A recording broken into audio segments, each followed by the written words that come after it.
खैरा बालेश्वर जिला सिमुलिया निर्वाचन मंडलीर खैरा दुर्गमंडप परिसर में बीजेपी महामिश्रण पर्व अनुष्ठित हो जाइए। सिमुलिया विधायक पद्मलोचन पंडा नेतृत्व में अनुष्ठित महामिश्रण पर्व में बीजेडी दलर समर्थन दुई थर ब्लॉक अध्यक्ष अभिलिप्सा साहू बीजेडी जिला परिषद सदस्य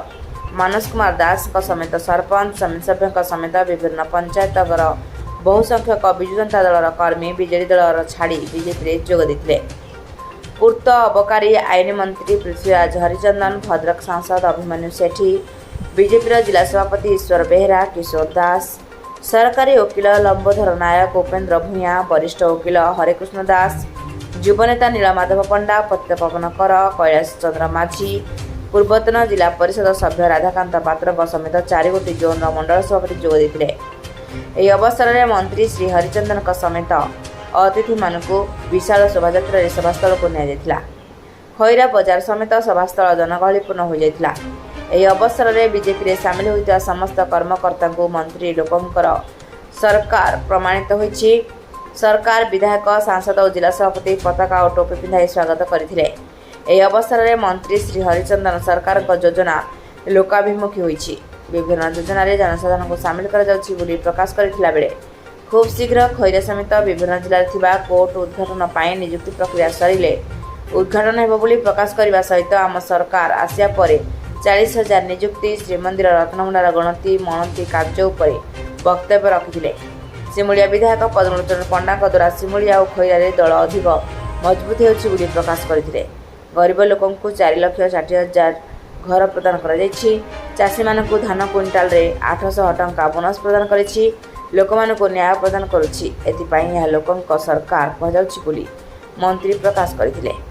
सांसद श्री सेठी तांकर वक्तव्य में सरकार योजना प्रधानमंत्री मोदी जी विभिन्न योजना पर वक्तव्य प्रदान करथिले।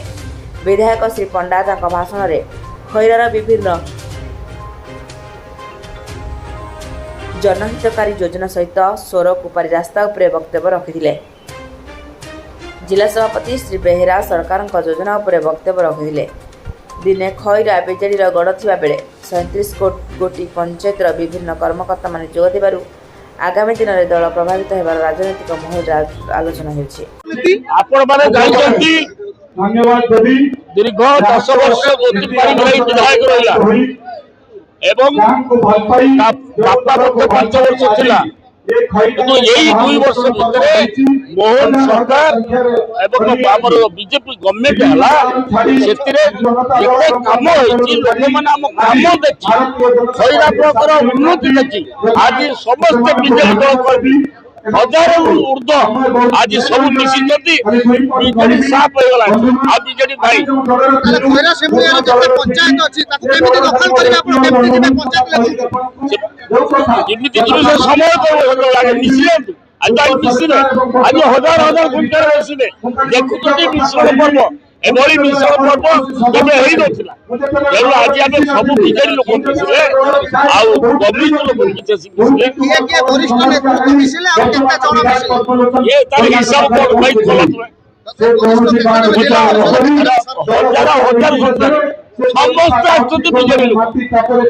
आम बीजेपी को ना सब बीजेपी लोक डकाई मंत्री जिला सभापति एमपी आम उत्तर समर्थित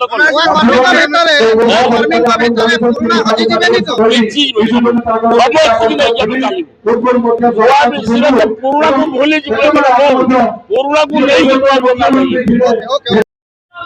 देखो गोटे कथा बहुत स्पष्ट अच्छी आज समग्र ओडिशा रे विभिन्न अंचल रे गोटे धारा आरंभ होईची। अनेक राजनैतिक कार्यकर्ता विभिन्न राजनैतिक दलर से माने निजर राजनैतिक दल को छाड़ी भारतीय जनता पार्टी रे योगदान करिवार एक प्रक्रिया आरंभ होईची एवं अत्यंत आग्रहर सहित से माने आसुचंती एथिपाई माननीय प्रधानमंत्री यशस्वी प्रधानमंत्री देश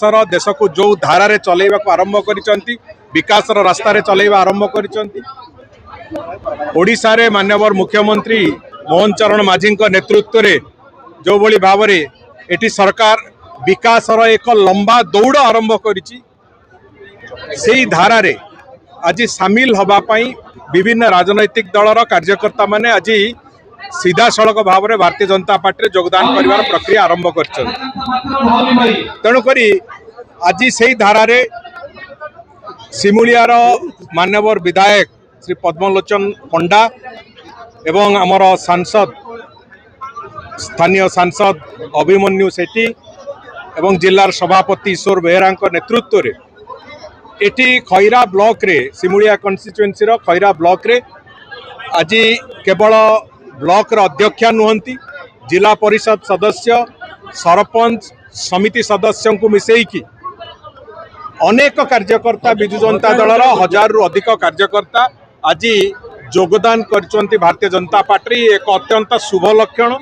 ये निश्चित भाव में भारतीय जनता पार्टी को सशक्त कर सिमुलिया रे भारतीय जनता पार्टी सशक्त हेले भद्रक बालेश्वर जिले में भी भारतीय जनता पार्टी सशक्त हम एवं ये सशक्त हेले ओडिशार जो विकास जय यात्रा माननीय मुख्यमंत्री एवं ये सरकार आरंभ कर विकास जय यात्रा भी सशक्त हम से दृष्टिकोण को रखिकी आम से आज स्वागत करुचु एवं सांगे आम परिवार रे तांको सामिल करुचु एवं गोटे कथा तो स्पष्ट अच्छी आगामी पंचायत निर्वाचन दृष्टिकोण आगामी भविष्य दृष्टिकोण खैरा ब्लॉक रे भारतीय जनता पार्टी एवं पद्मलोचन पंडा एवं अभिमन्यु सेठी एटी अप्रतिद्वंदी हेबे सबुदिन से भाया एक स्थिति को ए अंचल को नवाई भारतीय जनता पार्टी प्रचेषा जारी रखुଛି। बालेश्वर छायाकांत महंत रिपोर्ट रूपाथालिया न्यूज।